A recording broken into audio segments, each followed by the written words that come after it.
You know what's frustrating as a Cowboys fan? Watching this front office wait and wait to do the obvious, and then pay the price for it later. I mean, Micah Parsons literally said he would have been satisfied if they had just paid him last year. Now look at the numbers. TJ Watt just got a deal worth $41 million per year, $90 million guaranteed. That's the market now. And the Cowboys, they're dragging their feet again. This hesitation, it's gonna cost us. We're talking maybe $7–8 million more per year than if they had just handled business earlier. And what's wild is, this isn't new. It's a pattern. The Cowboys keep thinking they're playing 4D chess by waiting, but all they end up doing is losing money and losing leverage. It doesn't magically turn into a team-friendly deal.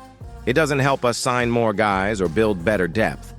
All it does is give us headlines we don't need and fan anxiety we didn't ask for.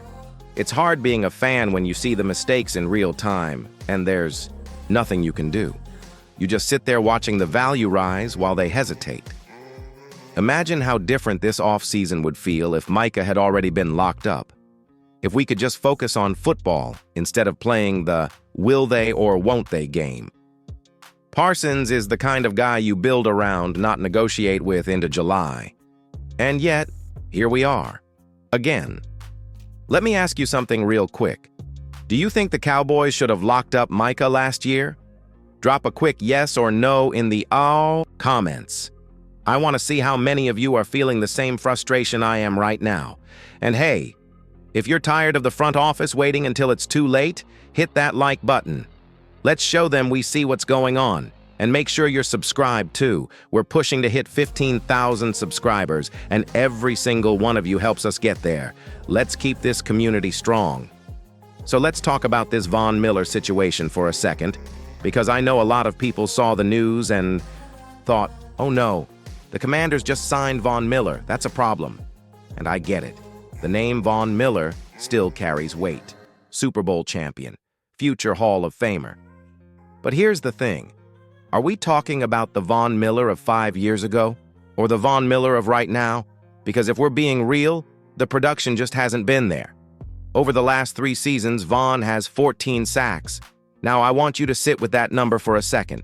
Just 14. You know who has 24 sacks in the same span? Dante Fowler.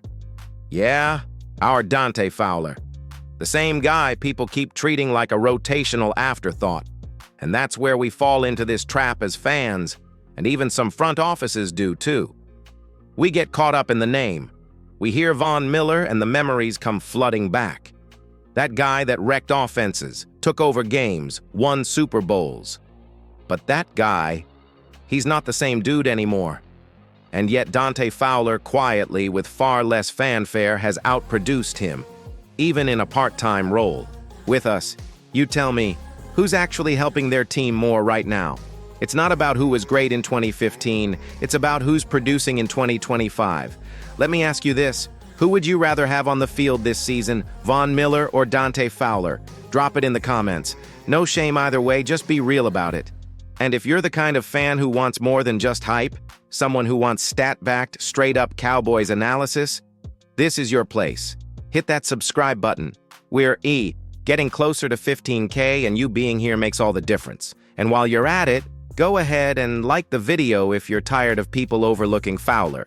The man's been putting in work. So yeah, the Commanders added Von Miller, but let's not pretend that means they've suddenly become a serious threat in the NFC East. Because when you look past the headlines and dig into what's really going on with that franchise, the cracks start to show.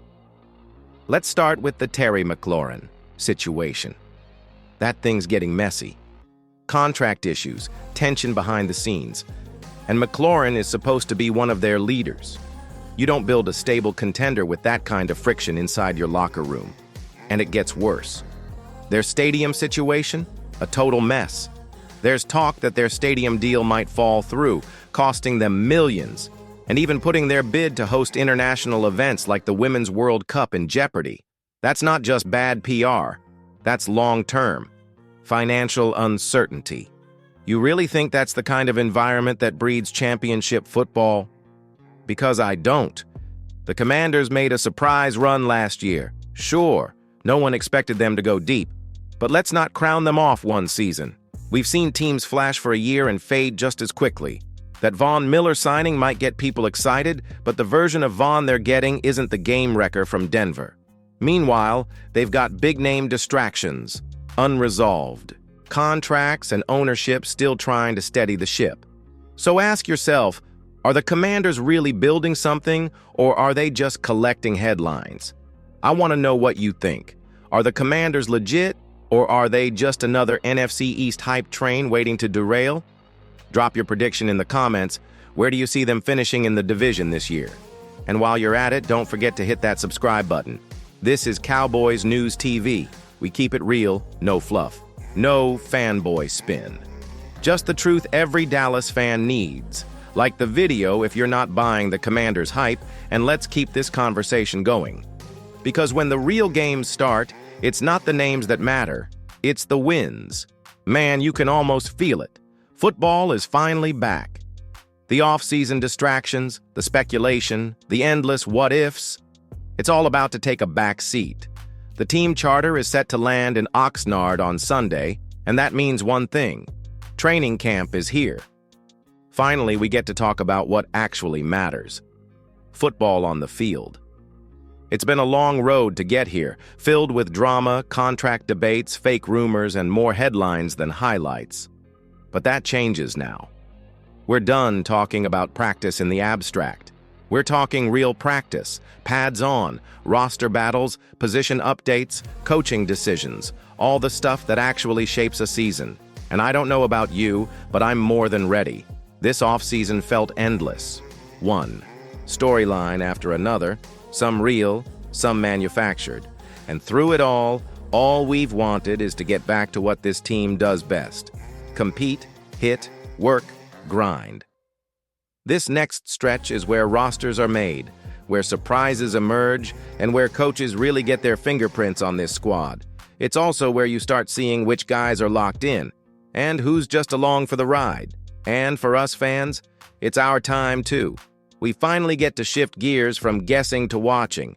Let me ask you, what are you most excited to see at camp this year? Is it Micah in full form, Dak leading this offense, the new rookies fighting for a spot? Drop it in the comments because I want to hear what's got you hyped. And if you're like me, if you're just grateful the off-season drama is finally in the rear view, hit that like button.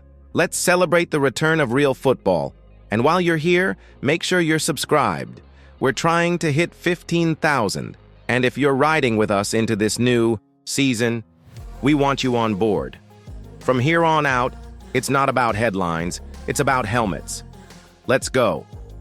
You know, sometimes being a Cowboys fan feels like a full-time job. And it's not just about watching the games, it's the waiting, the worrying, the off-season drama, the endless debates about who's worth what and when they'll get paid. It wears on you. And if you're like me, there are days you just want to tune it all out and get back to why you started watching this team in the first place. The love of the game. Mark Holmes said it best.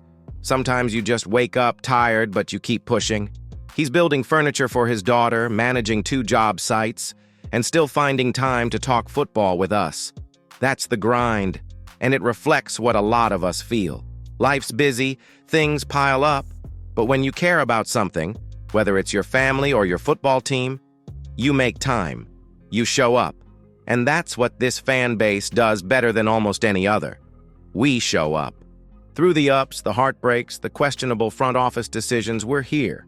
We complain because we care. We debate because we're passionate. And we stay loyal because this team is part of who we are, even when they make it tough. Micah Parsons said it. When people don't see your value, you've got to work harder. That's not just true for players. That's true for fans, too. We work hard to support this team, to keep believing, to carry that hope into every new season. And now, with training camp here, it's time to shift out of that noise and back into the heart of it. The grind, the growth, the football. Let me ask you something before we wrap.